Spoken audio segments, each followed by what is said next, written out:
Episode 4 of Andor Season 2 was less a continuation and more of a cold reboot, a jarring time jump, a shift in tone, and the beginning of something deeply tragic. 1 year has passed since Brasso's death and the escape from Mina, and Andor wastes no time showing us how much everyone has changed, especially Bix. We pick up in 3 BBY, a full year after the first arc. That's before the Battle of Yavin if you're nasty. And the time skip isn't just a narrative device, it's a gut punch.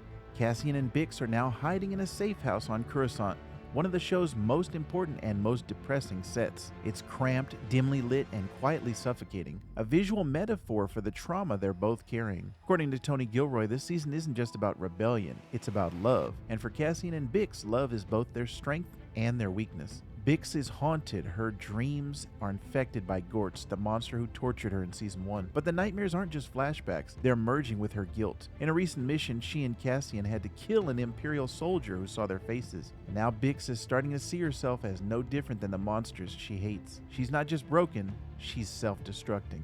Cassian, meanwhile, is trying to hold everything together by over-controlling. And that's where we see one of the episode's most important themes, fear of loss. It echoes Anakin's journey. He's not just being paranoid for fun. The fear of loss is a path to the dark side. Every time he let Bix out of his sight, something awful happened. First torture, then assault. So when Luthen gives him a new mission and says Bix can't go, he hesitates. And it's not just because of the mission. Luthen wants Cassian to go to Gorman, but what makes this episode click into gear is what's happening on Gorman. The Empire has boots on the ground. Syril Karn has been transferred there and is secretly working with Dedra Meero to infiltrate the Gorman's rebel network. The episode gives us visual cues to suggest how alien Gorman is to Imperial culture. It's a living, breathing society rich with artisan culture, but the Empire treats it like a target, a resource, an eventual sacrifice. One of the best subplots of the episode involves Syril setting up a trap. The man ties floss to his door to see if anyone breaks in. When the thread is broken, he grins. He's being watched, and he loves it. And just as we think he might be turning a corner, we realize no.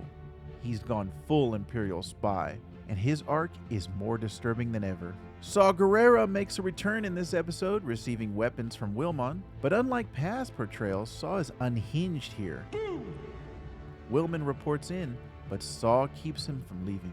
We can see the paranoia, the beginnings of the breakdown that leads to Rogue One. Back on Coruscant, Cassian finds Bix in a sleepwalking daze, weapon in hand. Her trauma has pushed her into a dangerous edge. In the final scene, she takes a small vial of what appears to be a sedative or tranquilizer. Her eyes glaze over. It's a heartbreaking moment that reinforces the cost of rebellion, not just in lives, but in minds. Episode 4 isn't just a slow burn, it's the spark that ignites the fire.